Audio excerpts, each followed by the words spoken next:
반갑습니다. 한 주간 평안하셨습니까? 오늘은 결혼에 실패한 한 여자의 이야기로 말씀을 시작하려고 합니다. 첫 번째, 남편과의 사이가 좋지 않았습니다. 그래서 결국 이혼을 하게 됩니다. 그 사이에 아들이 태어났는데 이 아들을 데리고 이제 두 번째 결혼을 했습니다. 그런데 남편이 구타를 하고 또 이렇게 고통을 겪다가 견딜 수가 없어서 또다시 이혼을 합니다. 세 번째 남자와 결혼을 했습니다. 또 역시 순탄하지 않은 것입니다. 근데 그 첫 번째 남자랑 만나서 살면서 낳은 아들이 이렇게 불편하고 거추장스러운 거예요. 이 아버지가 계속 바뀌는 그런 가운데서 이 아들의 입장도 참 난처하죠. 자신이 사랑을 받는 존재라는 것을 전혀 느끼지 못하고 생활을 하니 이 아들도 참 얼마나 힘들었겠어요. 내가 왜 이 세상에 태어났나, 나는 왜 살아야 하는가, 이런 생각을 하면서 이 아들이 성장을 합니다. 세 번째 결혼도 또 실패하고 맙니다. 그러나 어머니가 이 세 남자에게 배신을 당하고 아들에게 계속 이런 말을 하는 거예요. 사람 믿지 마라, 사람 절대 사랑하지 마라, 세상엔 사랑이 없다, 이런 이야기를 계속 하니까 아들이 이런 말을 듣고 이제 성장을 한 거 아니겠습니까? 이제 고등학교에 들어갔는데 또 사고를 치는 거예요. 학교에 가서 사고를 치니까 결국 퇴학을 당하고, 또 좀 시간이 지나서 이제 군대를 갔는데 군대에서도 큰 사고를 쳐가지고 불명예 제대를 하게 됩니다. 이렇게 자꾸 아들이 사고를 치면서 생활을 하다가 어쩌다 또 결혼을 했어요. 결혼했는데 이 부부관계가 원만하지 않는 거예요.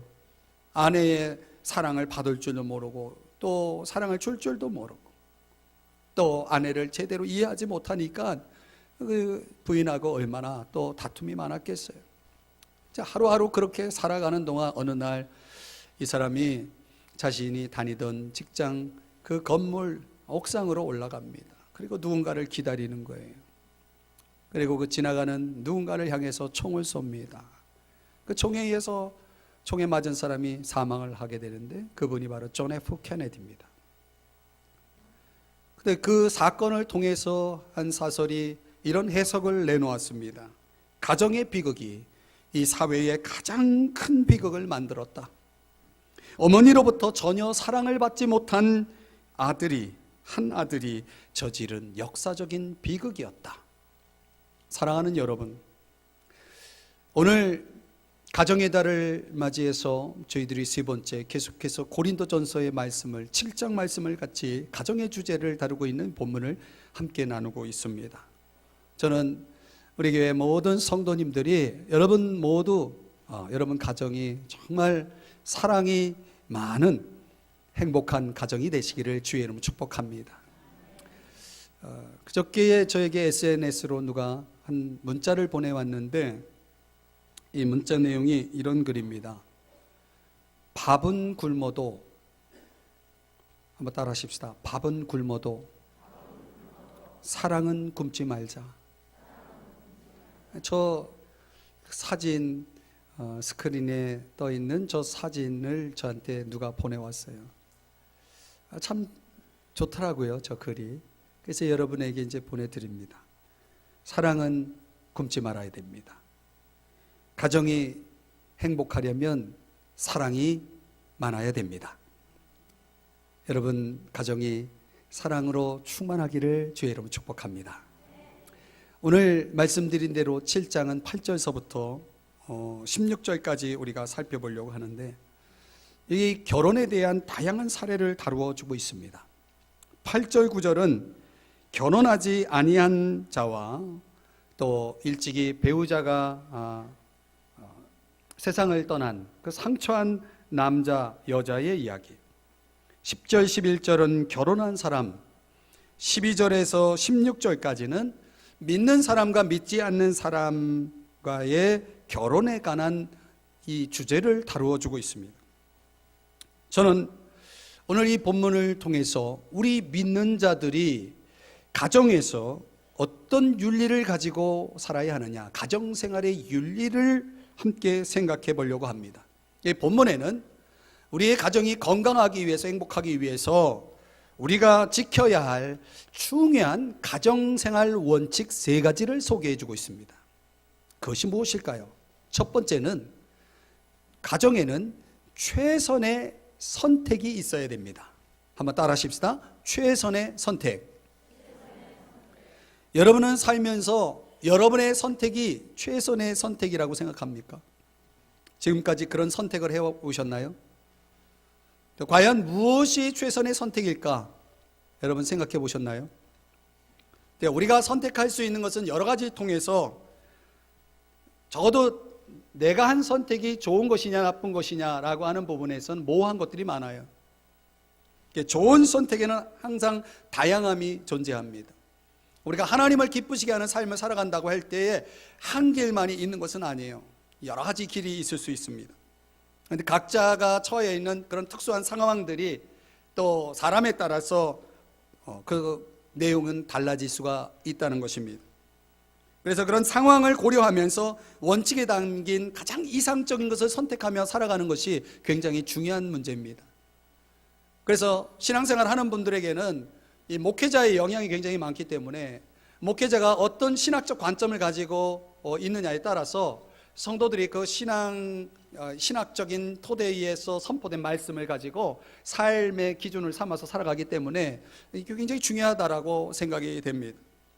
저는 어떤 목회자의 신학을 따르기보다는 성경이 말씀하고 있는 그런 성경 말씀에 입각해서 우리가 그 성경 기준을 가지고 선택해 나가는 것이 중요하다고 믿습니다. 자, 그런 면에서 8절을 보시겠습니다. 오늘 성경 8절에서 바울이 뭐라고 얘기냐면 결혼하지 아니한 사람들 과부들에게 이르노니 나와 같이 그냥 지내는 것이 좋다. 이 말은 무슨 얘기냐면 결혼하지 말고 그냥 지내라 라는 얘기죠. 자, 9절을 볼까요? 9절을 보면 만일 절제할 수 없거든 결혼하라. 정욕이 불같이 타는 것보다 결혼하는 것이 나으니라. 자, 한쪽에서는 결혼하지 말고 그냥 지내라. 또 한쪽은 결혼하라. 이게 뭐가 맞는 거예요? 결혼해야 돼요? 말아야 돼요?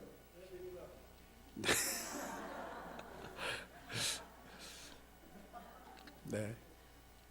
이제 바울이요. 아까도 말씀드렸지만은 이 성경은 굉장히 균형이 있어요. 모든 사람을 다 결혼하라고 말하지 않고 모든 사람에게 다 결혼하지 말라라고 말하고 있지 않습니다. 어떤 사람은 그냥 지내는 게 좋고 어떤 사람은 결혼해야 합니다. 우리가 이제 성경을 이해하려면 여러분들은 성경에 기록된 내용을 관찰하고 그것을 가지고 그걸 토대로 해서 이해하는 정도라면 사실은 성경은 그렇게 단순한 책이 아닙니다. 그러니까 성경은 배경이 있고 기록한 목적이 있습니다. 그래서 적어도 그 시대에 바울이 왜 이런 말을 하는지에 대한 이유를 알 필요가 있습니다. 좀 설명을 드리면 고린도 사회는 그 당시 바울 당시에는 결혼 연령, 기대 연령이 굉장히 낮았어요. 그래서 여자들의 경우에는 12살 정도만 되면 결혼을 했어요. 이게 통례예요. 12살이면 지금 초등학생이죠. 초등학생이 결혼을 하는 것을 이상하게 생각하면 안 돼요. 고린도 사회에서는 이건 뭐 특별한 얘기가 아니고 아주 일반적인 문화였다는 것이죠. 그리고 또 예를 들어서 혼자 된 여자의 경우는 1년 안에 재혼하는 것이 통례였어요. 근데 바울이 그 당시 고린도 사회가 가지고 있는 이 결혼 문화를 보니까 이거 바람직하지 않다라고 생각이 된 거예요, 바울은. 왜 그 어린 나이에 일찍 그렇게 결혼을 해야 하며 또 혼자 된 경우에도 만약 새로운 인생을 계획하고 준비한다면 그렇게 뭔가에 밀려서 뭔가의 압박을 느껴가지고 그렇게 서둘러 필요가 없지 않느냐. 그런 차원에서 바울은 한쪽으로는 그냥 지내는 것이 좋다라고 말하는 거예요. 이거는 당분간은 좋다는 얘기예요. 그리고 여러분, 뭐가 좋다라는 말이 반드시 다른 선택을 부정하는 것은 아니에요.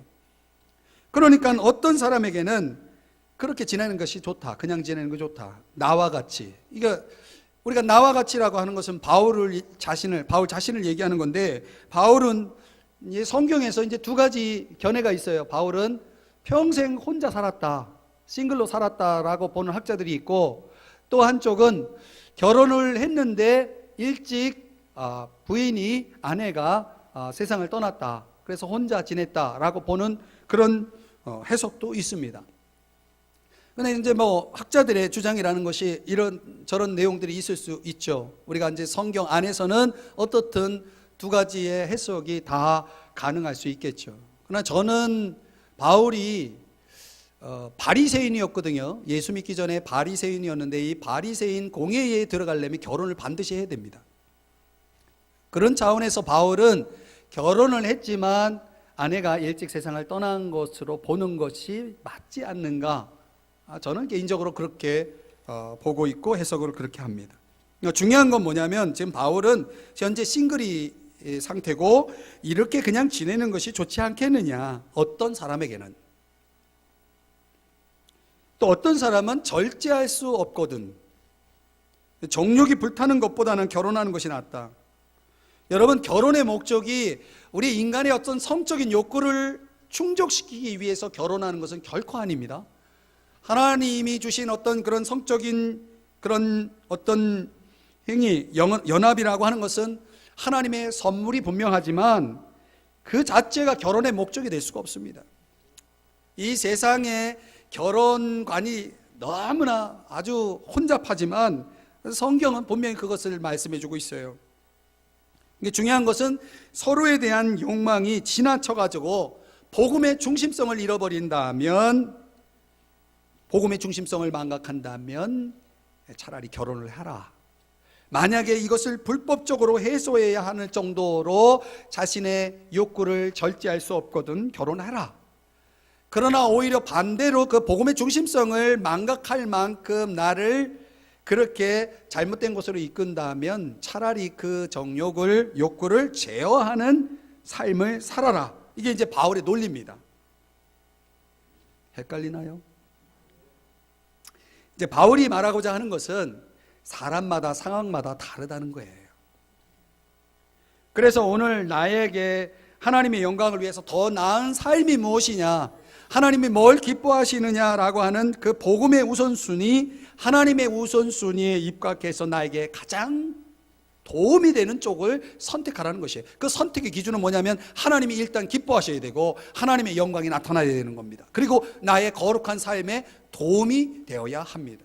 여러분, 그렇지 않습니까? 결혼이 도움이 돼야 결혼이지, 도움이 안 되는 결혼은 해서는 안 되는 거죠. 로마서 12장 1절에 뭐라고 말씀하냐면 너희 몸을 하나님이 기뻐하시는 거룩한 산 제물로 드리라 라고 말씀하고 있습니다. 우리 몸을 하나님이 기뻐하시는 삶으로 드려야 합니다. 이를 위해서 여러분, 최선의 선택을 찾아가시도록 하나님 앞에 지혜를 구하시기를 축복합니다. 두 번째는요, 우리가 가정생활에서 꼭 간직해야 할 원칙은 뭐냐면 거룩하게 해야 한다는 것입니다. 우리 가정을 거룩하게 만들어야 된다. 자, 무슨 얘기인가? 모든 세상에 존재하는 종교는요, 부정한 것을 만지면 부정을 탑니다. 그래서 이런 부정의 원칙을 가장 강조하는 종교가, 이 지구상에 존재하는 종교 가운데 가장 엄격한 종교가 유대교입니다. 그래서 예수님 시대에 바리새인들이 그 부정의 이 원칙을 가지고 예수님에게 계속 시비를 걸고 문제를 제기하는 그런 일들이 많았죠. 그런데요, 그런 부정의 원칙을 뒤집어 놓은 것이 예수님의 원칙입니다. 예수님은 부정한 것을 만지면 부정해지는 것이 아니라 거룩하게 만듭니다. 그 부정한 것을 거룩하게 만듭니다. 병자를 만지면 병이 떠나갑니다. 어떤 악한 영에 사로잡혀 있는 자들을 만지면 악한 영이 떠나갑니다. 부정한 것이 거룩해집니다. 이게 예수님의 원칙입니다. 그래서 예수님을 만나는 사람들은 부정해지는 게 아니라 거룩해지는 것입니다. 거룩함이 뭡니까? 거룩함이라고 하는 것은 좀 더 설명이 필요한 단어인데요, 우리가 하나님과 올바른 관계를 맺는 것입니다. 하나님은 창조주이시고 우리 인간은 피조물입니다. 이 창조주와 피조물의 올바른 관계의 섬을 거룩함이라고 말합니다. 그 올바른 관계에 서 있는 사람들에게 주어지는 게 뭐냐면 의무입니다. 창조주 하나님이 인간 피조물에게 부여한 의무를 다하는 삶을 살아가면 그 사람을 가리켜서 거룩하다라고 말하는 것입니다. 이걸 좀 더 설명하면은 무엇으로부터 분리되다. 그 무엇은 세상의 죄악으로부터 분리되다, 이런 의미가 있고요. 무엇을 위해서? For God, 하나님을 위해서 분리되다라는 의미가 있습니다. 자, 그렇다면 오늘 그 의미를 설명해 주는 중요한 본문이 14절에 나옵니다. 한번 14절로 가봅니다. 여러분 성경이 펼쳐져 있는 분들 14절을 보시면은요, 거기 이런 말씀이 나옵니다. 믿지 아니하는 남편이, 불신자입니다. 불신 남편이 아내로 말미암아, 여기 아내는 믿는 사람이겠죠. 아내로 말미암아 어떻게 되고? 거룩하게 되고, 반대로 믿지 아니하는 아내가 남편으로 말미암아 거룩하게 되나니. 아주 중요한 표현이 등장합니다. 불신 남편과 또 믿는 아내가 함께 살아요. 그러면 결과는 어떻게 되냐면 불신 남편이 믿는 아내를 통해서 거룩해진다. 반대로 믿지 않는 아내가 믿는 남편을 만나서 거룩하게 된다. 저희 작은 누이의 경우 믿는 남편을 만나가지고 남자를 만나서 거룩해진 케이스죠. 제가 목회하면서 보면은 이 두 가지 경우가 다 있습니다. 바울이 말하고자 하는 것은 뭐냐면, 이것도 배경이 있는데 왜 이런 말을 하냐면, 그 당시 고린도 교회 안에 예수 잘 믿는 남편이, 예수 잘 믿는 아내가 있다고 하는데 그들이 걱정이 되는 거예요. 뭐가 걱정이 되냐면, 내가 믿지 않는 남편과 살다가 또는 믿지 않는 아내와 살다가 내 그리스도인으로서의 어떤 이 신분, 지위, 하나님 자녀됨의 이런 이 영적인 신분을 혹시 잃어버리는 건 아닐까? 실제로 이 불신자와 만나서 결혼을 해가지고 신앙을 잃어버린 사람의 케이스가 있습니까? 없습니까? 있죠. 근데 고린도 교회 성도 안에 이런 걸 가지고 염려하는 사람이 있어요. 이러다가 내가 하나님으로부터 완전히 끊어지는 것은 아닐까? 이런 걱정을 하는 사람을 위해서 14절을 쓴 거예요. 이 내용을 쓴 겁니다. 근데 바울은 뭐라고 얘기했냐면, 야, 그거 걱정하지 마. 오히려 그 반대가 될 수가 있어. 그 반대가 뭐예요? 내가 그리스도로부터 떨어지고 하나님의 사랑으로부터, 은혜로부터 떨어지는 게 아니라 오히려 너의 남편, 믿지 않는 너의 남편을, 너의 아내를 그 사랑으로 하나님 자녀라고 하는 이 거룩한 신분으로, 지위로 이끌 수가 있어 라고 이야기하는 것입니다. 우리가 흔히 이제 뭐 예를 들면 이런 얘기죠. 욕을 잘하는 앵무새하고 욕을 전혀 못하는 앵무새를 같은 새장에다 집어넣었더니 어떻게 됐을까요?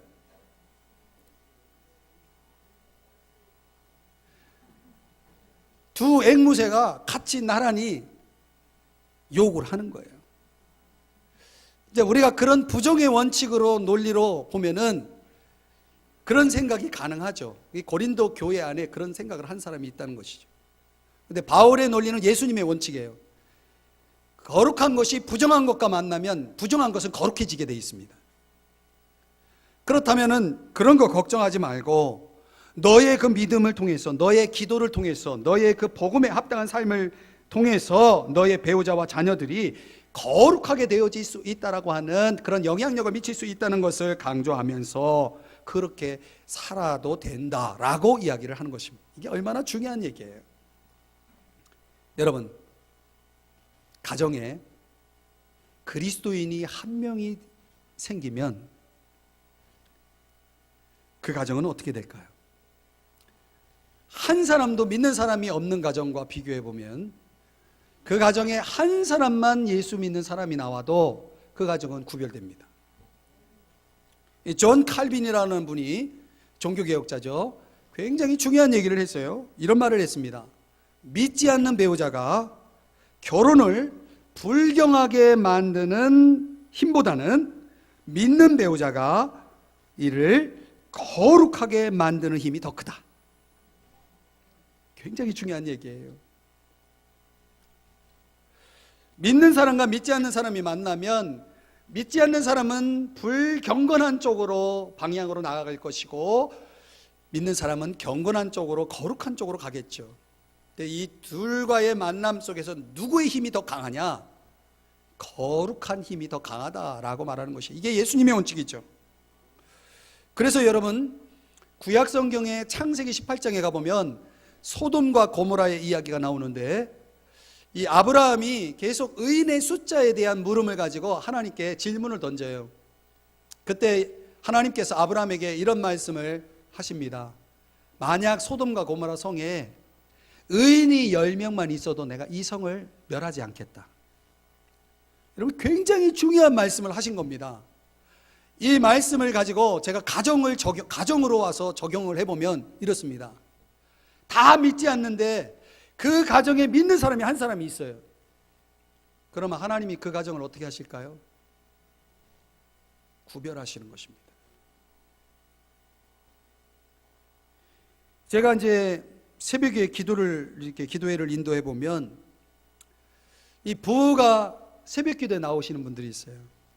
저는 참 훌륭한 가정이라고 생각을 합니다. 이 남편과 아내가 같이 새벽 기도를 한다는 것은 이게 보통 어려운 게 아니에요. 그 정말 귀한 일입니다. 그리고 아주 드문 일이에요. 우리 교회 새벽 기도에 나오시는 분들, 성도님들 보면은 부부가 함께 나와서 기도하는 가정이 있어요.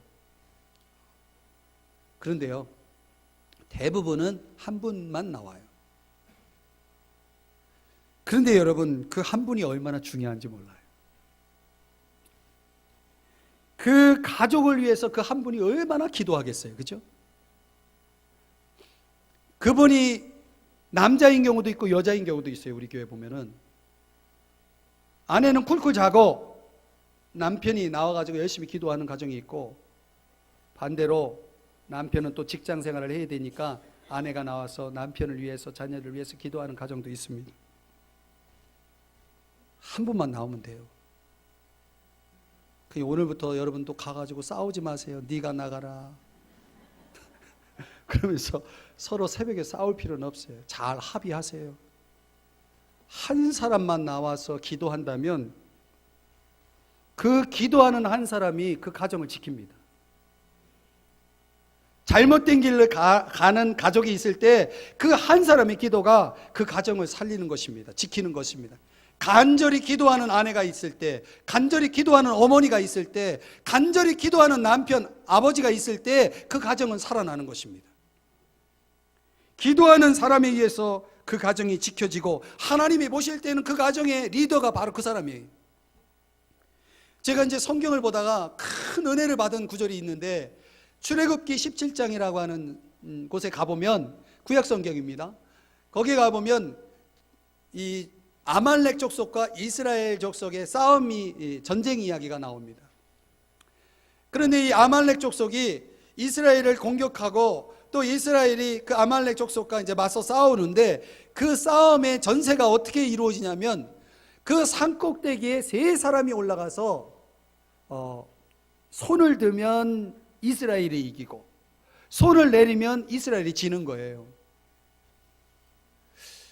이 손을 든다는 게 무엇을 의미하냐면 하나님 앞에 도움을 구한다는 걸 얘기해요. 한 민족의 운명이 그 모세라는 한 사람의 손이 올라가면 민족이 살고, 한 사람의 손이 내려가면 그 민족이 패배를 당하는 거예요. 그러니까 손이 내려와야 돼요, 올라가야 돼요? 올라가야죠. 근데 사람이 어떻게 손을 항상 들고 있어요? 이게 손이 내려올 수밖에 없죠. 그래서 두 사람이 붙습니다. 그 모세의 손을 들어주는 일을 두 사람이 옆에서 보조를 해요. 그 두 사람이 누구냐면 한 사람은 아론이고 한 사람은 훌이에요. 아론은 형이고 친형이고 훌은 매형이에요. 이건 뭘 얘기하냐면 가족이라는 거예요. 가족. 여러분의 한 가정에 그 몇 사람이 손을 드니까 한 민족의 운명이 달라졌다는 거예요. 제가 거기서 큰 은혜를 받았습니다. 여러분, 여러분 중에, 여러분 가정에 누구 한 사람이 손을 드는 사람이 있으면 하나님은 직장에 나가서 열심히 땀을 흘리는 가족을, 학교에 가서 열심히 학업에 전념하는 아이들을 하나님이 지키실 것을 믿으시기 바랍니다. 그 한 사람의 손에 의해서, 나가서 열심히 하는 사람들, 수고하는 사람들에 의해서 결론이 나는 것이 아니고 그 한 사람의 손에 의해서 결론이 난다는 사실을 아셔야 됩니다. 여러분의 가정에는 그 한 사람이 있나요? 그 거룩한 한 사람이 있을 때 그 가정은 거룩하여지는 것입니다. 구별되는 것입니다, 여러분. 그런데 여러분 가정에 한 사람도 그런 사람이 없어요. 뭘 믿고 그렇게 마음을 놓고 계시나요? 여러분, 인생은 얼마나 힘겨운 싸움인지 아시죠? 전투예요, 전투. 그 전투를 하는 방법이 뭐냐면 손을 드는 것입니다. 로마 제국 말기에 아주 대조적으로 유명한 두 여인이 있었습니다. 한 여인의 이름은 모니카, 또 한 여인의 이름은 아그리파나. 이 모니카는 여러분 잘 아는 대로 성 어거스틴의 어머니고, 아그리파나는 네로 황제의 어머니입니다. 이 모니카는 방탕한 아들을 위해서, 그를 바로 세우기 위해서 무려 13년 동안이나 기도를 합니다. 그래서 어떻게 됐나요? 그 방탕한 아들이 돌아와서 성자가 됩니다. 그리고 여러분이 잘 아는 것처럼 참회록, 신의 도성과 같은 명절을 남깁니다. 그리고 이 성 어거스틴이 남긴 그 업적에 의해서 그의 신학적 사상이 지금의 신학적인 틀을 잡아주고, 그리고 많은 우리 신앙인들이 그의 신학적 영향 아래서 건강하게, 건전하게 신앙생활을 하고 있다는 사실입니다. 그래서 우리는 그 성 어거스틴의 그 업적을 잊지 못합니다. 그러나 그 어거스틴을 잊게 한 모니카도 잊을 수 없는 것입니다. 그래서 모니카가 유명한 여인이 됐습니다. 그런데요, 네로 황제의 어머니 아그리파나, 그도 역시 아들을 너무나 사랑했습니다. 너무나 사랑했습니다. 너무나 사랑한 나머지 어떻게든 아들을 황제로 세우기 위해 남편을 살해합니다. 남편을 죽였으니 이제 아들 네로가 황제가 되었겠죠. 그리고 그 이후에 어떤 일이 일어났을까요? 네로 황제는 어머니를 살해합니다. 결국은 비운의 인생으로 끝을 맺죠. 그리고 네로 황제는 어떻게 되었나요? 폭군이 됩니다.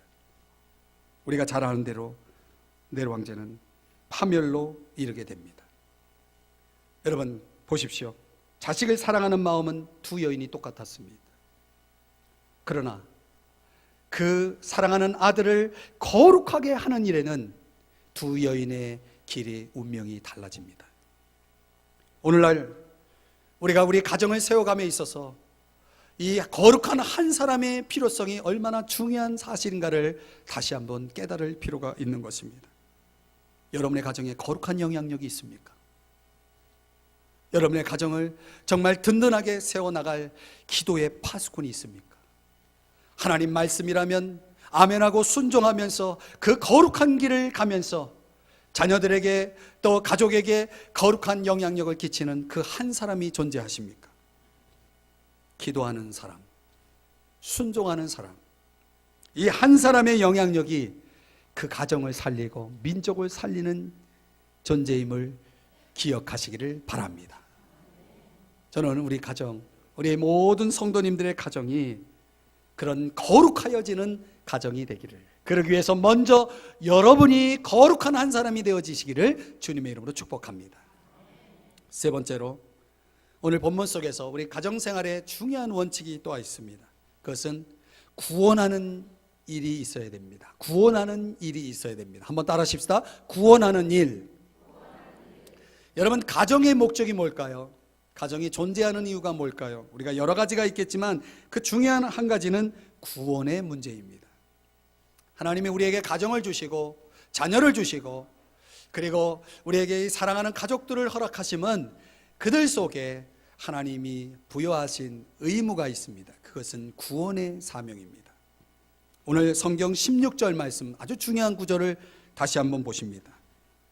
16절에 보시면 아내된 자여 내가 남편을 구원하는지 어찌 알 수 있으며, 남편 된 자여 내가 내 아내를 구원하는지 어찌 알 수 있으리요. 자, 여러분 저를 보시죠. 이 말씀은 두 가지 해석이 가능합니다. 하나는 낙관적인 해석이고 또 하나는 비관적 해석입니다. 자, 끝에 뭐라고 바울이 이야기하냐면 어찌 알 수 있으리요. 그러면 구원하는지 어찌 알 수 있으리요. 이 말은 구원한다는 얘기예요, 못한다는 얘기예요? 헷갈리죠? 그래서 두 가지 해석이 가능하다는 것입니다. 제가 묻겠습니다. 믿는 배우자가 믿지 않는 배우자를 구원할 수 있습니까, 없습니까?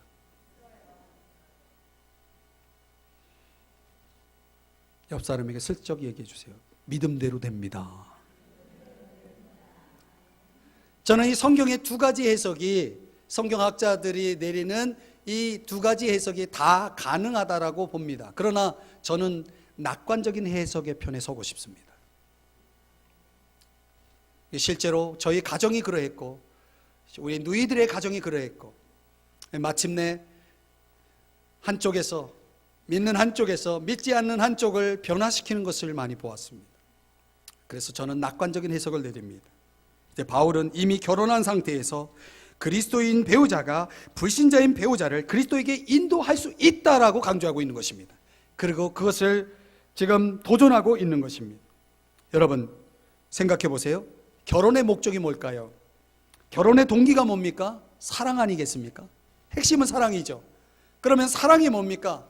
우리는 사랑을 어떻게 정의할 수 있습니까? 사랑은 희생하는 겁니다. 상대를 위해서 최선을 주는 것입니다.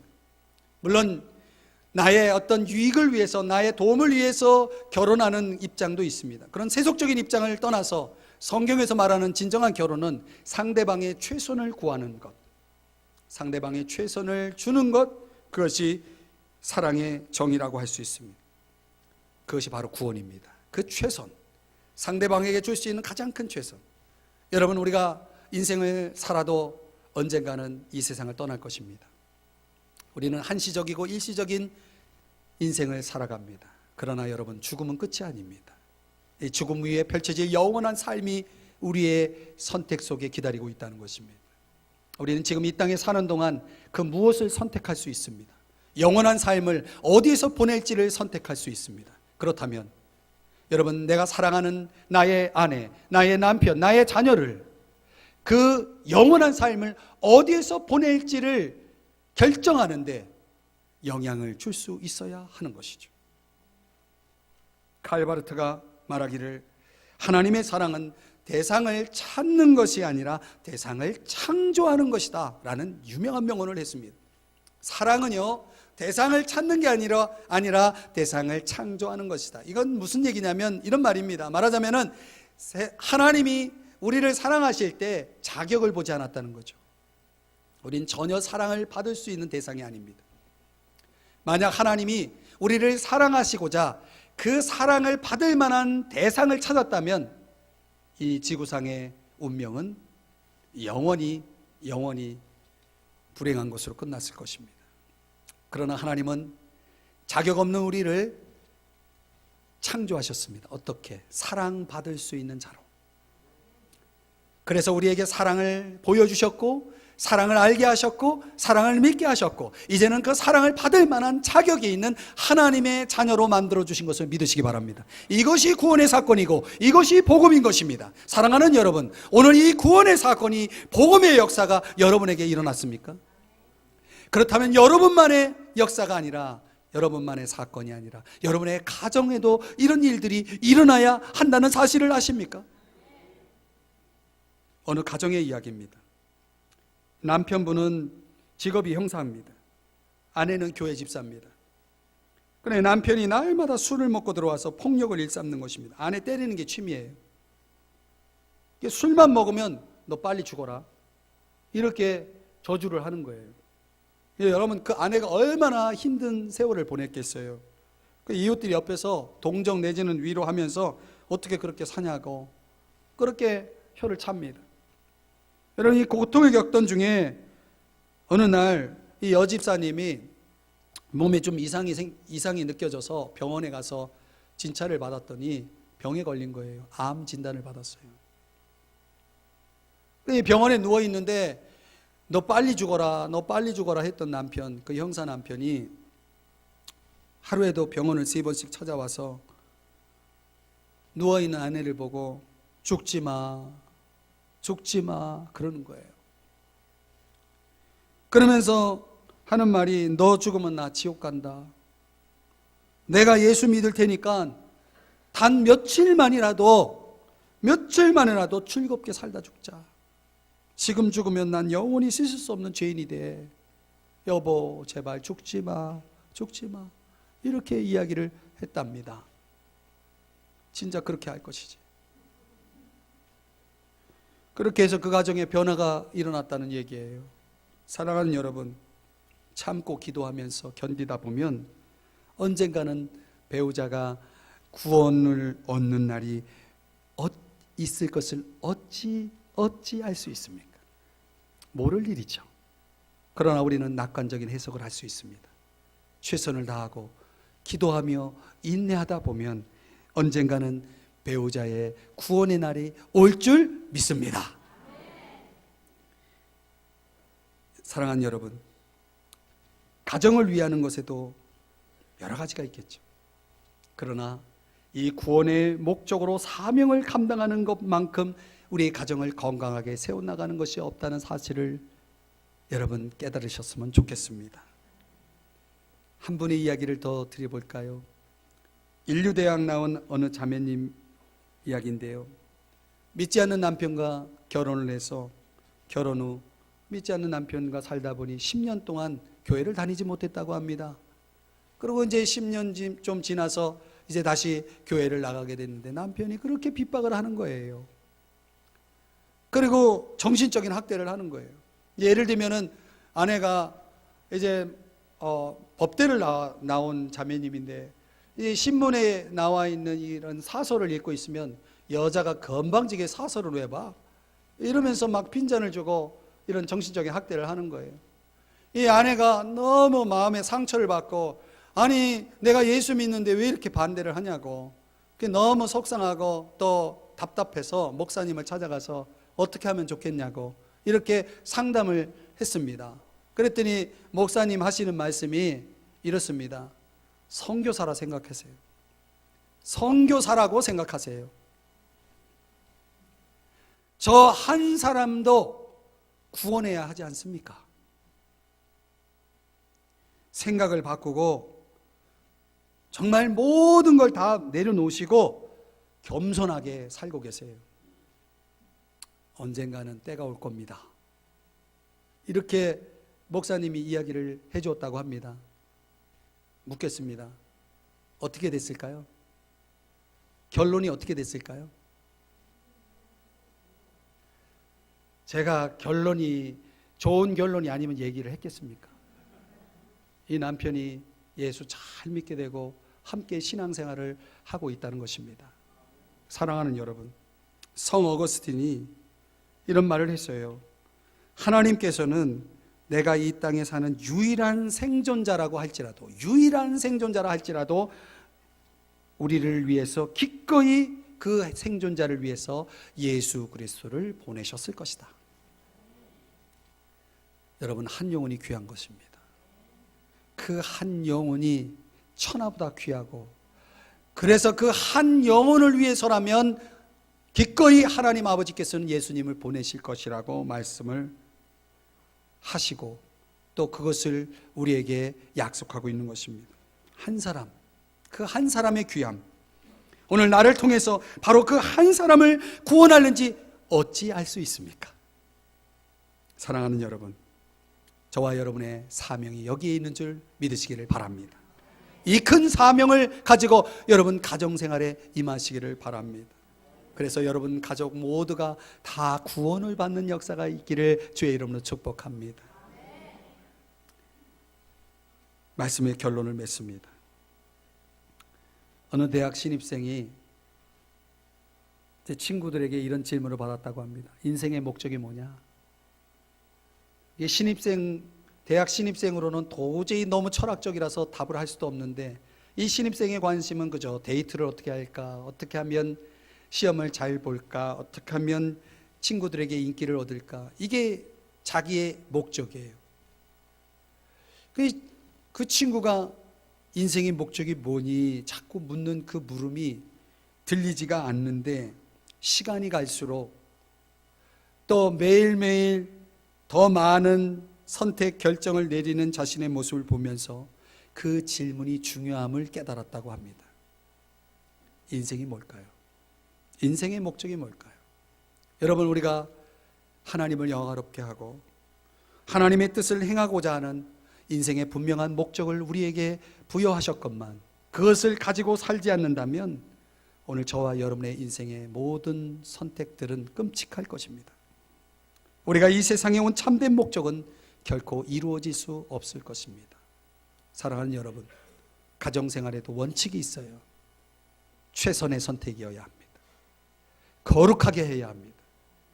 구원하는 일이 있어야 됩니다. 오늘 가정의 달, 저와 여러분의 가정 속에 이런 아름다운 결실이 있기를 예수님의 이름으로 축복합니다. 머리 숙여 기도하겠습니다.